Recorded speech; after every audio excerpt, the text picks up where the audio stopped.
Hello everybody and welcome back to the SpongeBob Battle for Bikini Bottom playthrough. In this part we're starting Sand Mountain, which is the obligatory slide-only stage.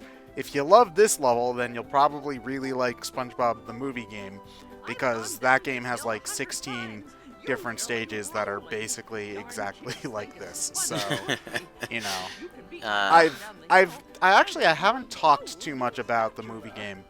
And despite he was doing his idle animation during the. Oh, okay. I was wondering what was going on. I'm talking to you with my butt, Mrs. Puff. Oh, SpongeBob, why? Oh, why? But I've only brought up the movie game a couple of times, and I should state that I don't think that. Yeah, from what it's not a bad game. Yeah, I was about to say that's what I heard. I heard it's not a bad game, just not a very uninspired one. So apparently, one thing that I'm told is that you shouldn't play the GameCube version, which is the version that I played as a kid, because apparently that one's way glitchier than the other ones. I didn't know that.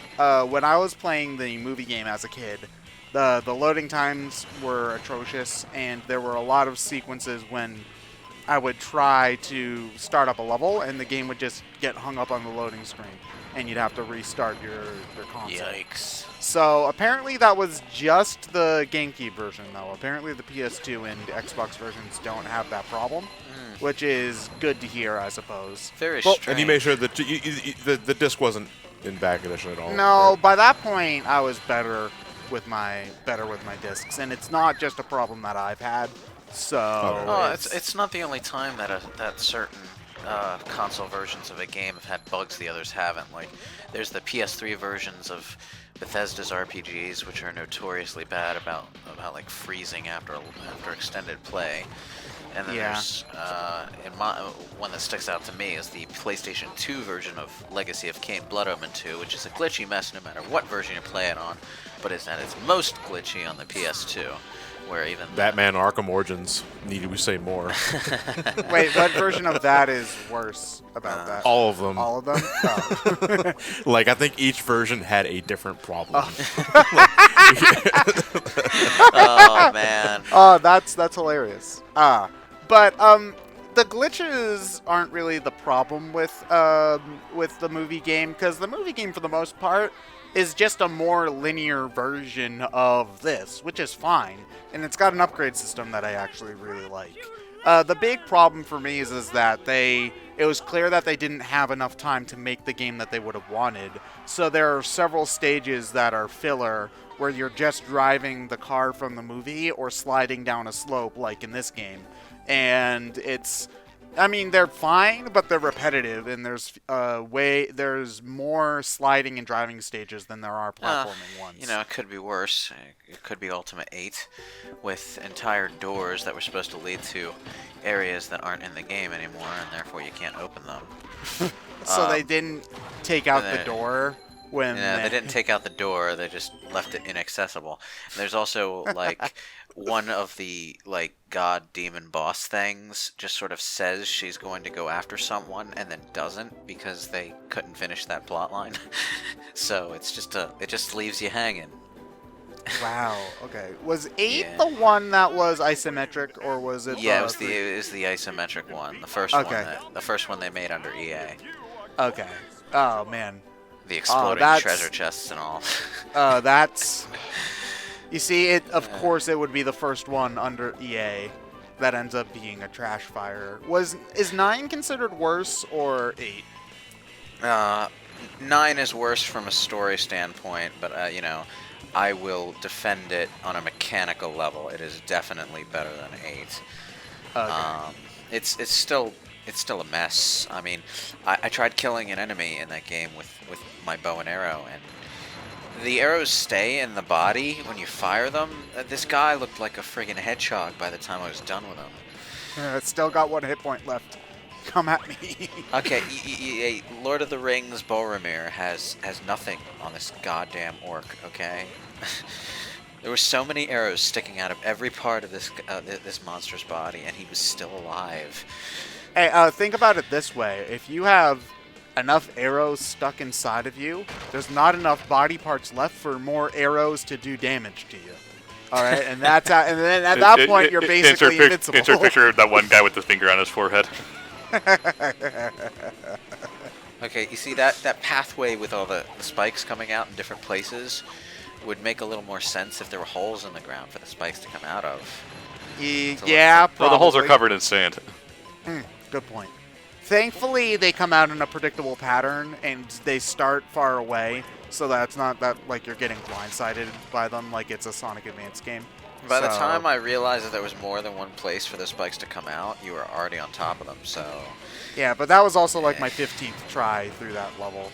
And if you get... Thankfully, the game's actually relatively forgiving if you get hit during a slide section. You basically just keep on going. SpongeBob will just go, ouch, and kind of jump a little bit, but he won't go flying like he does in the main. Okay, game. That's good. I was a little worried about that. I swear I made that jump correctly, guys. I mean... I feel like I can safely assume this game doesn't have problems that are that obnoxious, considering how well liked it is. Yeah, but, for the most part, it's not really obnoxious level design.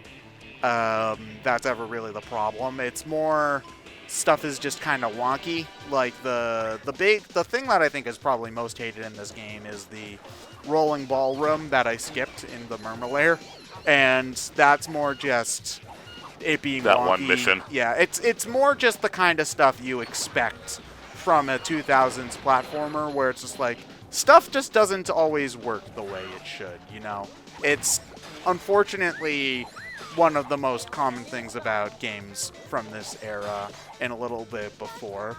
I mean, granted, I think most of the platformers we get today are a lot more polished than the ones we get from back then, which, you know, is obvious, but there kind of really isn't a midpoint because during the PS3 and Xbox 360 era, there weren't really a lot of platformers being made, especially 3D They kind of they fell out of favor at the time. If you weren't Nintendo, you weren't making platformers at all. And if you were Nintendo, chances are you were probably making a 2D one instead of a 3D one.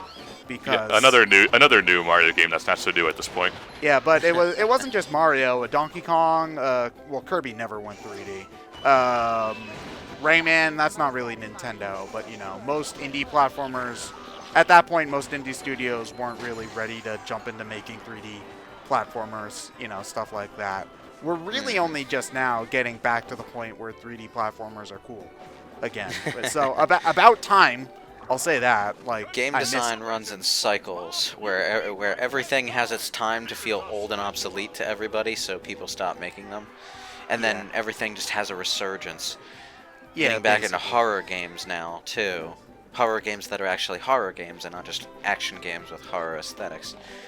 For a good time there, the only horror we might have had this conversation in a different playthrough. It seems, well, whatever. We're already...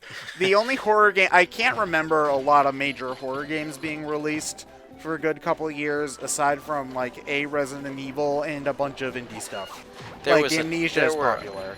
There were a ton of horror games being released in the PlayStation 2 era before Resident Evil 4 became popular. Yeah. So. In the PS3 era, I want to say, they were less... Yeah. So, or at the very least, they definitely had a much more action bent. Like, I think people technically would consider, like, the first Dead Space a horror game. But even that, I would say, is more action-focused than your traditional Silent Hill or Resident Evil or Alone in the Dark. Yeah, although what makes Dead Space work as a horror game is not just the atmosphere, although the atmosphere is great. It's also the fact that the weapons you're using are essentially tools, and the way the weapons interact with the enemies is interesting in a way that unsettles you. There's a lot of dismemberment going on, and dismemberment doesn't necessarily make the enemies instantly harmless. Oh, so you can rip off their arm and it's still... you can still attack the place you shoot on the enemy is important. Okay. You can shoot off part of them and they'll still be a threat. Alright.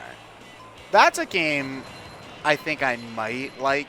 We've talked about this before. Horror isn't usually my thing, so I think you'll probably like Dead Space, yeah. At least the first one. I know that the second and third aren't bad games. They're just not horror games, you know. Yeah. I don't know much about the second one at all. People don't really talk about it. I know Dead Space 3, people got upset because Yeah, they went have too far. microtransaction stuff. Too far in the other direction, but it's still, still good at what it does. Yeah. Well, it's not the action stuff. I more hear about people complaining about microtransaction things. In What else is new with EA? Good point. Yeah. Man. But man, that's a generation ago. Dude, don't say that, man. All right.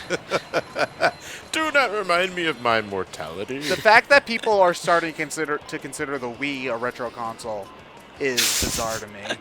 Although, oddly enough, people don't really consider the PS3 or Xbox 360 retro consoles, even though they came out at the same time as the Wii.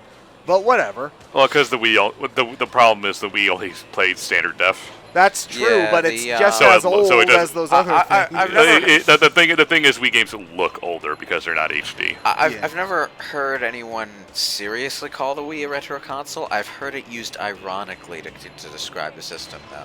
Well, we're getting to the point where, like, Super Mario Wii Sports came out in 2006, right? Six. That was 12 years ago. The kids who played Wii Sports when they were 6 years old are okay, all right, 18. game. Yeah, the kids who played Wii Sports when they were 6 years old are now graduating high school, is the thing. So we are, Fuck. and we were at the point when the kids who were like, because Mario 64 came out in 96, right? So when the kids who were born in 1990, 2008 was when the N64 was considered a retro console, and that was definitely considered retro in 2008. So we're at that point. But yeah, for some reason, I think it does make sense that the Wii stuff does look older, so it makes sense. It doesn't think it- really help though that the PS3 and 360 games are more frequently than not being re-released on our current systems. Well, they're also just even in their base forms with like Steam and stuff. They're still really easy to get. Yeah, Yeah. And it isn't any different really than other games getting virtual console releases or just digital releases. Yeah. Well, the That problem is game's Nintendo already- won't put anything on the Virtual Console past the N64. branding, point, John, but because still. they're not put on the retro. The Virtual Console was Nintendo's retro service, whereas Yeah. Steam is just Steam.